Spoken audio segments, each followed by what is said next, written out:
Go buy my coffee and use the code at the checkout. Well, just a few hours ago, Alabama lawmakers joining Hoover Police and the state attorney general in pre-filing a bill about faking kidnappings. Alabama Senator April Weaver says the bill is a direct response to Carly Russell admitting to faking her abduction last July.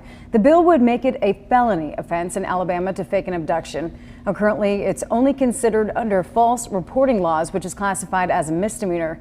Hoover Police Chief Nick Darza says that the bill would help to keep another Carly Russell story from happening again. We deployed every available asset during the investigation for one reason: to bring Carly home safe. And that happened. Her disappearance was a hoax. Actions have consequences. This bill enhances those consequences. In addition to heftier jail time, violators would also be required to repay the money spent by law enforcement while undergoing a search proven to be fake. They called me a madman.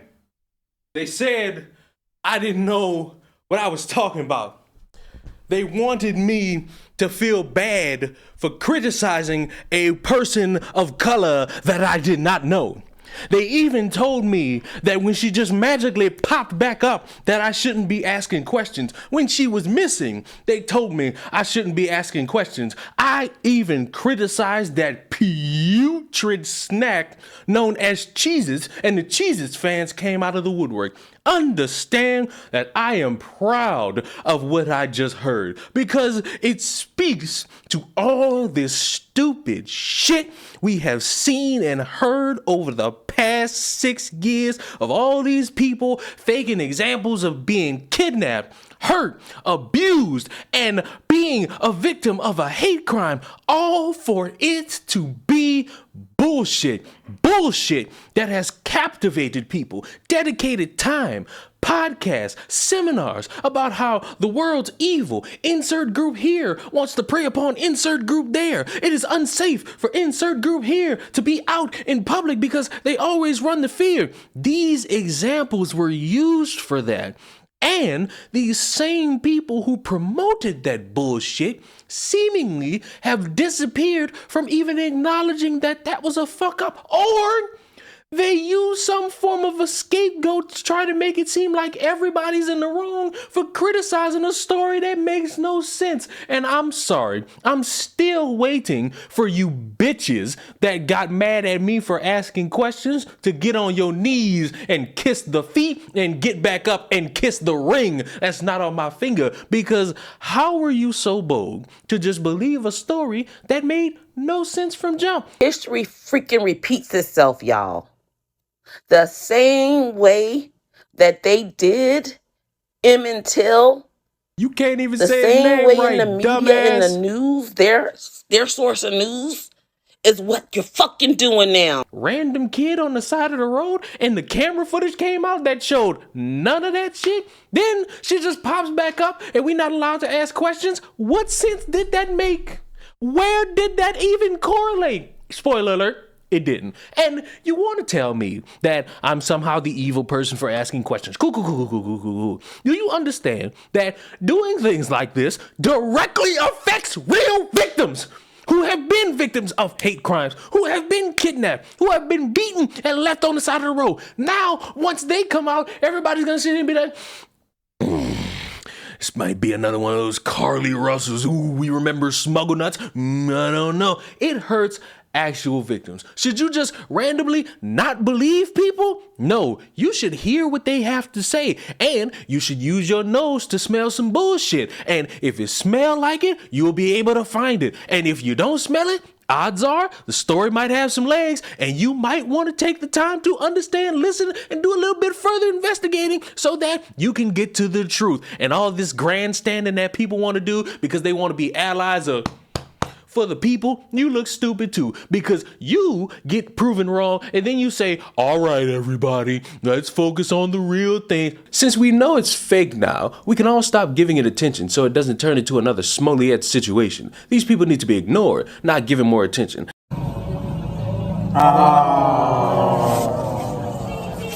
No. You dedicated time to it. You wanted people to talk about it, but you mad because the person who started all this shit lied. Now you don't want to do anything about it. Now you don't want to criticize. Now you just want to sit here with your tail in your ass. No, it's simple. If you do this, if you waste everybody's time, resources, and people donating money for some reason to find you, guess what? A consequence should be met. And because I don't think it gets hammered home enough, this woman described people who kidnapped her. Now just imagine for a second, people hear these descriptions, as cartoonish as they were, and decide to go look for people who match these cartoony descriptions. They find them, they chastise them, they harass them, they arrest them, all because a woman is lying on people because either she can't handle the fact that she got too many hours at her job, she got fired, she thinks she the shit, she just wants some attention, her boyfriend left her for some stripper dick. It's any reason under the sun, and none of them make sense. And the fact that she threw out descriptions of people should make everybody understand why this is something that is necessary. You can have some weirdo come out of thin air and talk about Emmett Till. You can talk about black women being treated unfairly, but you will have to admit, at least in this scenario where you have multiple instances of people faking hate crimes, this is a justified outcome, and honestly, it should have been put in place years ago. I hope this gets passed. I hope it goes nationwide, because there are too many examples of things like this that have gone on that seemingly get left unchecked and not really be publicly scrutinized enough, and not really address the issue of people wanting attention to the point where they're going to fake being kidnapped or fake a hate crime because their TV show, which was already shit, cast them out because they were a shit actor. Skogland's trail of lies started on March 8th of 2023, when she decided to come to Tampa Bay and cheat on her husband. That she had had consensual sexual intercourse with an individual while in Hillsborough County, that she felt guilty about this due to her marital status, and she wanted to get checked for sexual transmitted diseases.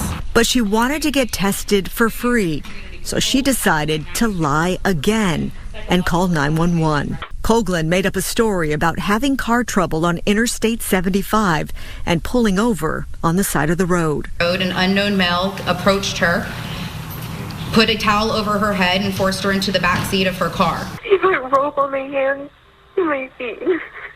Because her face was covered, she couldn't describe her attacker, but her story started to unravel when police checked her cell phone and found this Walmart surveillance video of Skogland buying the rope herself. Lollapalooza security guard arrested for allegedly making false mass shooting threat to leave work early. A man detailing a walk-turned-nightmare in Hillcrest as he was harassed and then set on fire. He tells ABC 10 News reporter Michael Chen the motivation for the attack was hate. Yeah, Wale, that's what they are telling us. They are calling this a complex investigation, but say there is video that shows the man first assaulting a pregnant woman.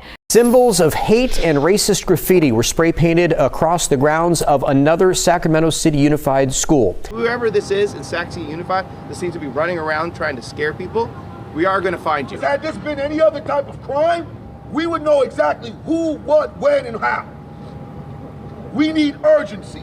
The time is now. Whoever the miscreant that thinks they're going to come into our city and do this type of black hate crime, but black hate crime, but black hate crime, but black hate crime. We are following some new developments in a string of racist incidents in Sacramento City Unified School District. School officials say they've now identified a student who vandalized water fountains with derogatory terms at McClatchy High School. The district says a female black student, a female black student, a female black student, a female black student. And we will find the people that are responsible for this, and we'll bring them to justice, because this is not like any other city. Rancho Cordova is like the Chicago cop who lost her job and is charged with falsely claiming that she was robbed of $5,000. And if you are mad at me for having the dedicated time to be gleeful about somebody doing stupid shit and then facing the consequence, you must be fucking new here, and you should subscribe for that to be the case. I will see you all in the next one. Mwah! Goodbye and kiss the non-ring.